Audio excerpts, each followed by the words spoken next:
Now, we were hearing earlier in the programme from our reporter Tom Bateman about an approach that the police, other agencies, have been taking to deal with prostitution in the town of Ipswich. It's where Steve Wright killed 5 women who worked as prostitutes there in 2006. And the case prompted the authorities in the town to change how they dealt with the sex trade. They took a zero-tolerance approach to curb crawling. They arrested every man that did it. There is an all-party group of MPs who are suggesting that perhaps that should be the model for the rest of the country.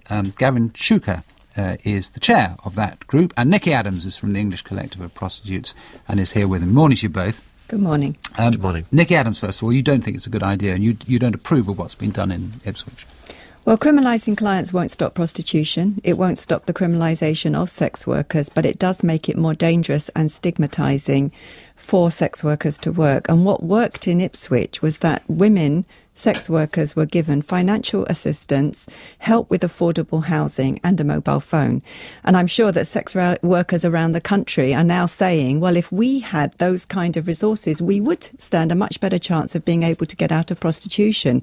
What happened in Ipswich, because of the crackdown, though, and because those measures haven't been complete and total, women have been forced to work in industrial areas just outside of the town centre.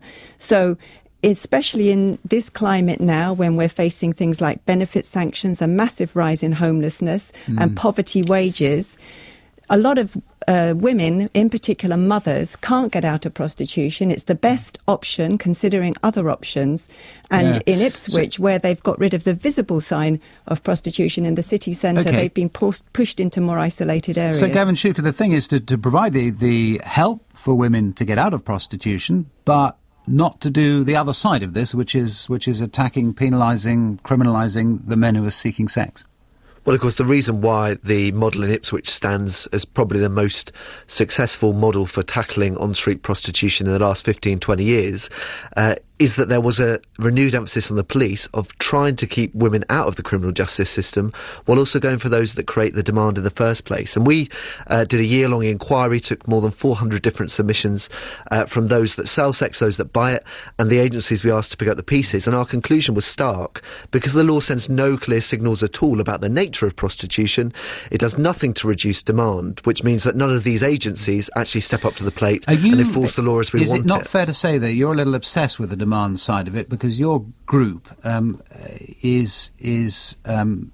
certainly been accused in the past of taking stances on these issues that are moralistic, that are informed by a kind of religious belief that prostitution, other things are bad and should be got rid of, and isn't properly rational about what's actually happening on the ground?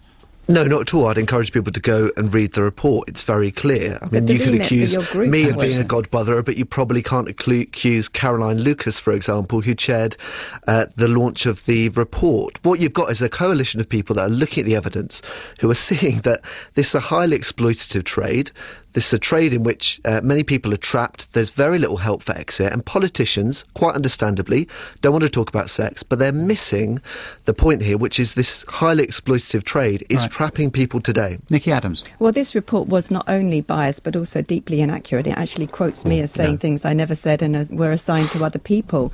But why did not this report not actually look at decriminalisation as practiced and introduced in New Zealand, which has had verifiable success? What's worked in Ipswich was not cracking down on clients. What worked in Ipswich, to the extent that it did work, was ensuring that women had the resources to get out of prostitution. Gavin Shuker, and it's really a diversion from this focus on criminalising clients. Is a diversion from dealing with the actual rape and sexual assault and other violence that sex workers are reporting. Gavin Shuker, can I just not being acted on. Gavin Shuker, in 5 seconds, what's going to happen now?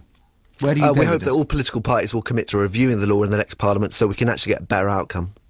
Gavin Shuker, Niki Adams as well. Thank you both very much. And that's it from us. Our editors today were Andrew